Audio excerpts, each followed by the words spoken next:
In the heart of Rome, amidst the cold marble and sacred echoes of the Basilica of St. Mary Major, something quietly miraculous unfolded. It wasn't scripted. It wasn't planned. It wasn't even human. When Pope Francis was laid to rest, not in the grand tombs of the Vatican, but beneath the humble gaze of the Virgin Mary, one soul refused to leave his side. A dog. Not a noble beast bred for ceremony, but an old, gray-streaked stray with trembling legs and eyes so full of sorrow they moved even the most hardened hearts. He had followed the funeral procession silently, slipped past guards and velvet ropes. No one stopped him, and when the crowds had gone and the doors closed for the night, he remained. Again and again, they tried to remove him. Again and again, he returned. He curled at the Pope's tomb like a living prayer, refusing to abandon the only person who had once seen him not as a nuisance, but as a soul worth loving. Soon, the entire city took notice. Candles lined the basilica steps. Journalists whispered in reverence. Pilgrims came, not to see relics, but to witness devotion in its purest form. This is the story of a little dog who taught the eternal city that love, when real, outlasts tradition, time, and even death. The Basilica of St. Mary Major was wrapped in an unusual silence. The funeral had just ended. The final prayers had been whispered into the ancient stones. Pope Francis did not rest in the Vatican tombs, but here, between the Palatine Chapel and the Schwarzer Chapel, under the watchful gaze of the Virgin Mary, whom he had loved dearly. Outside, Roman life resumed its usual murmur, its hustle. But inside the basilica, a solemn silence reigned.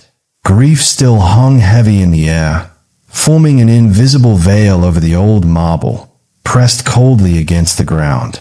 A small trembling figure lay curled up. A dog. Not a majestic animal bred for ceremonies, nor a pampered pet, but an old, gray-streaked dog, with eyes so full of sorrow that even the few priests still present could feel it. His entire body expressed a silent, desperate loyalty. The day before, he had followed the funeral procession, slipped between velvet cords, guards, and murmuring crowds. No one had the heart to stop him. They thought he would leave after the funeral. But he didn't. He found the grave, and stayed. Efforts to remove him failed. An old sacristan brought him water in a small earthen bowl. A young sister offered him a piece of bread, carefully wrapped in a napkin. The dog sniffed it politely, licked the water once, and resolutely returned to his place, curled near the tomb, like a small, faithful guardian refusing to leave his post. Time passed. The vast naves of the basilica emptied. The great bronze doors were closed for the night.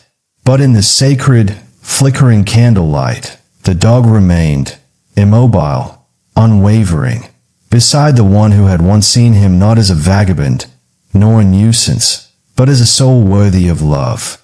The sun slowly descended over Rome, casting long golden rays through the tall windows of the basilica. The light danced on the old marble and rested on the simple tomb of Pope Francis. And there, at his feet, lay, faithful and unshakable, the dog. Among the few remaining staff, word of the dog spread. A decision was made. The animal should be removed to preserve the dignity of the place. A young priest, whose eyes betrayed more compassion than authority, approached with hesitant steps. "Come, little one, it's time to go," he whispered, extending a hand. The dog slowly lifted his head, his eyes meeting the priest's, full of pain and infinite sadness.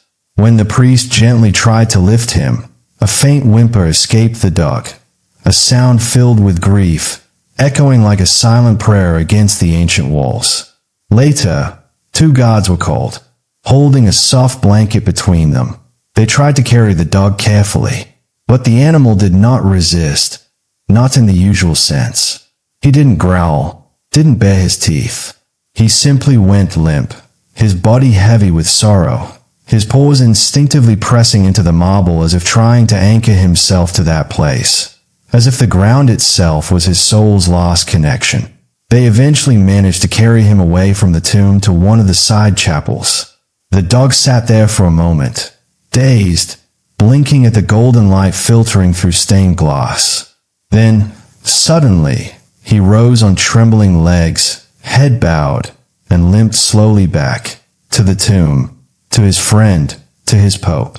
An old canon who had been watching from the shadows wiped his tearful eyes and whispered, "Let him be. There are no greater prayers than those he offers." That night, they gave up trying to move him. The basilica remained open longer than usual. The great doors were not locked. The tomb was no longer guarded only by marble, but by a small, brave heart refusing to betray love. Outside, a soft mist wrapped the city, and the first candlelights began to illuminate the square in silent tribute to this act of loyalty that would soon win Rome's heart. The story of the dog spread like wildfire through Rome's ancient alleys. A young sacristan, unable to contain his emotion, whispered it to a passing pilgrim. "There's a dog who refuses to leave the Holy Father's tomb," he confided. A kneeling elderly woman at the basilica doors passed the story to a nearby nun, tears glistening in the sister's eyes. She then told it to an Irish bishop. Like candle flames passed from hand to hand, the story traveled through the city, carried by whispers and wonder tinged with nostalgia. In a small cafe 2 streets away, a barista paused his table wiping to tell a Spanish journalist, "He's still there, day and night," he said quietly, glancing thoughtfully toward the basilica. They tried to move him, but he kept coming back. Meanwhile, the basilica bells rang 9. Hundreds of people gathered in silence in the square, not protesting, not chanting, simply waiting. It was a collective pause, an inner pilgrimage of hearts. Those fortunate enough to be inside the basilica watched reverently. The little dog barely moved, caroling even tighter against the cold stone beneath which his master lay. One of the elder priests leaned heavily against a marble column, eyes filled with tears. "He's doing what we all wish we could do," he murmured, voice broken, "but we are too proud, or too afraid." His words faded into the vast nave, but echoed in every heart present. Outside, the sea of candles grew. First one flame, then 2, then hundreds, lining the steps and the gates. Rome lit a vigil, not just for a pope, but for love too pure for words. Families, strangers, young and old stood shoulder to shoulder, their faces lit by flickering light. Beneath the high vaults of St. Mary Major, the little dog kept watch, steadfast and silent, living testimony to a loyalty that outlasted even death. The night passed in silent reverence. A light mist settled over the city, draping the cobblestones in a silver veil. Just before dawn, it was a young deacon, moved by a force he didn't fully understand, who opened one of the heavy side doors. Just for a moment, he thought. Just enough to say a prayer. But fate had other plans. He hadn't expected the human wave that stepped in respectfully. No hurried steps, no whispers, just a silence thick with reverence. They entered on tiptoe, as though they were approaching something far more sacred than marble or gold. Even the children, usually restless, stood still, wide-eyed before the majesty of the moment. They found him right away, curled at the foot of the tomb. A patch of fur rose and fell with the rhythm of his slow breath. The dog didn't lift his head, didn't move. Yet everyone felt he had sensed their presence, as if he could feel the love itself floating in the air. The first to kneel was an old woman, a worn rosary in her calloused hands. She didn't pray aloud. She simply bowed her head and wept in silence. Then, a small boy in a worn football jersey stepped forward to place a single daisy near the dog. A touching act of childlike compassion. A Sudanese refugee, barefoot and trembling with cold and emotion, whispered a prayer in his native tongue, his voice barely more than a breath. An Irish bishop removed his ring, laid it briefly on the marble, and pressed his forehead to the cold stone, as if whispering all his prayers into it. They came one by one, not to worship the dog, but to honor what he embodied, a love that needed no words. In the soft glow of candles, the basilica transformed. It was no longer a monument to power, but a living heart, beating in unison with thousands of broken ones, united for a moment in stillness and light. The dog did not move, not asleep, not fully awake. He simply existed in that sacred space between life and memory, held aloft by a love without borders. The air was thick with unspoken prayers that rose like gentle mist between the tall columns. And so, in the silence of the basilica, with no trumpets, no official speeches, no grand homilies, a truth emerged. The greatest sermons sometimes come from those who cannot speak. A testimony more powerful than any words, exhaled by a small, faithful heart that refused to forget. With the first light of morning, Rome began to stir. Narrow alleys slowly filled with life. Street vendors set up their stalls. The bells of small churches rang for morning mass. But in front of St. Mary Major, a different kind of silence held sway. Passers-by slowed, lowered their voices at the sight of the candles and the silent crowd. Even their footsteps grew softer, almost reverent, as they passed the doors. Inside, life cautiously resumed. Workers began to sweep. Priests quietly adjusted their vestments. Tour guides prepared to welcome visitors. Yet all of it was done with unusual care, as though everyone feared breaking the fragile atmosphere. Something had changed. The air held a sacred weight. Each movement was accompanied by an imperceptible hesitation. And still, the little dog remained, curled at the foot of the tomb. A modest, scruffy tuft of life. Yet in his small form, he held the hearts of thousands.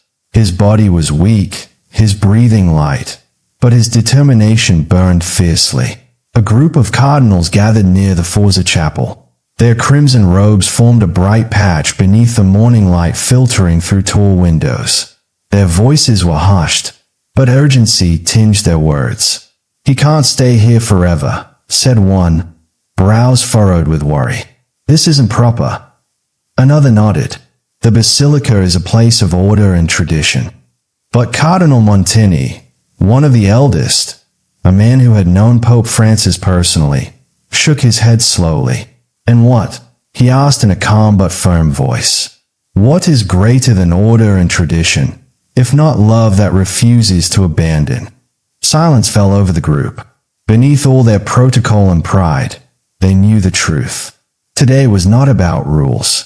Today was about what the heart understood long before the mind could catch up. The rector of the basilica, a discreet man with solemn eyes, approached. With a simple nod, he gave the gentlest of commands. "Let him stay, as long as he wishes." Outside, the crowd pressed against the iron gates. They had not come to demand or protest. They had come to pray, to grieve, to simply be present. Journalists from around the world mingled among the pilgrims, their cameras trained on the grand portal. Headlines were already circulating. "The dog who refuses to leave the Pope's tomb." And inside, beneath the venerable arches of St. Mary Major, the little dog turned once in his sleep, perhaps dreaming of warm hands that once caressed him, of a gentle voice that had once called him amigo. His body was frail, his heart beat slow, but his devotion remained strong. He had loved, and he had stayed. The basilica bells tolled noon, not in triumphant celebration, but in slow, solemn chimes that stirred the Roman air. The city listened. The city wept, not through press conferences, not via official statements, but through whispers echoing across the cobbled streets. There is a dog who refuses to leave the Pope's tomb. In every cafe, every taxi, every bustling piazza, the story was told again and again. They had tried to remove him. He returned. They offered food, blankets, comfort. He chose to simply stay. He refused to leave the man who had never abandoned others. Thus Rome, the eternal city, became witness to a quiet miracle. A loyalty so silent, yet so powerful, that it transformed one of Christem's holiest sites into a living prayer. A decision had to be made. The Vatican had received official inquiries from journalists, government bodies, and millions of ordinary people, all asking the same question. What will become of the dog? A high council of ecclesiastical dignitaries convened behind closed doors. The room felt heavy, saturated with emotion and the gravity of the choice ahead. Some passionately argued for tradition, citing the need to preserve the sanctity of the holy place. Others, more deeply moved, saw in the small dog a living symbol of their faith's truest teachings. Then Cardinal Montini, the eldest among them, stood in the center. His voice was tired, but unshakable, as it rang through the chamber. When history remembers these funerals, it will not recall our garments. It will not recall our prayers. It will remember him. The decision was made. A simple commemorative plaque would be installed near the tomb. No grand monument, no grand ceremony, just a few words etched in stone, to honor the faithful friend who had shown the world that true love never ends. Below the inscription, an engraving of a small dog, curled beside a shepherd's staff. Modest and deeply meaningful. Inside the basilica, workers quietly prepared for the discreet tribute. Their steps echoed softly between the towering columns as they carefully chose the spot for the plaque. The dog paid little attention to the activity. He lifted his head once, with difficulty, as if to sense the movement around him, then lowered it again with a faint sigh. History didn't matter to him. Monuments meant nothing. His mission was complete. He had loved, and he had remained.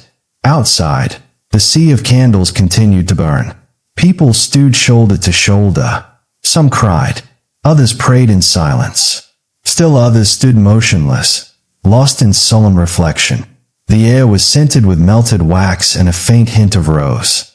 There was no anger, no noise, only a deep, silent reverence, an unshakable humility that swept across the city. Cameras from around the world focused on the basilica, but no one dared break the silence. Newscasters spoke in hushed tones, describing what they saw. A small dog, a great act of unconditional love. Their voices often cracked, overwhelmed by the scene before them, too sacred for words. As the sun dipped toward the horizon, the sky above Rome was bathed in a golden glow.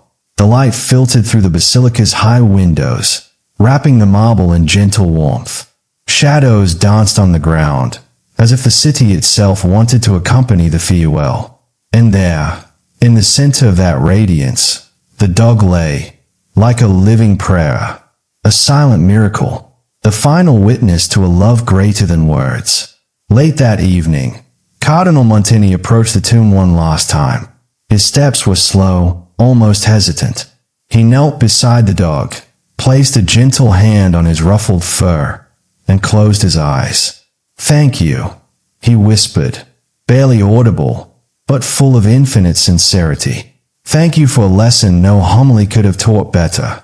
The dog didn't move, but perhaps, deep within his fading awareness, he felt the words, felt the hand, felt the love. Perhaps he understood that his mission was fulfilled. That night, the dog closed his eyes, forever. No whimper, no tremor. He passed as he had lived, in silence, with loyalty, in love. A slight motion, a final sigh, then silence. A silence heavier than any bell ever rung. In the morning, the priest found him peacefully curled, his head slightly raised, as if listening to a distant voice. Gathered in silent prayer, they carried him outside, covered with a simple white cloth. The crowd on the square knelt as he passed. No words were spoken. No bells rang. Only the soft breeze slipping through the basilica's arches accompanied him on his final journey. He was buried in a small garden near the basilica, beneath an old olive tree, where the morning light fell first, and birds sang. They found a resting place worthy of him. A simple stone marked the spot, bearing a single word, amigo. Thus, his story lived on in Rome, whispered everywhere, carried by the cobblestones, passed from generation to generation. The story of a little dog who taught that true loyalty transcends time, and that love is stronger than death. In every heart that heard the tale, a spark remained, a silent, indomitable light that would never go out. If this story moved you, even just a little, share it. Let it light someone else's heart today. Subscribe for more untold true stories that remind us what it means to love, without conditions.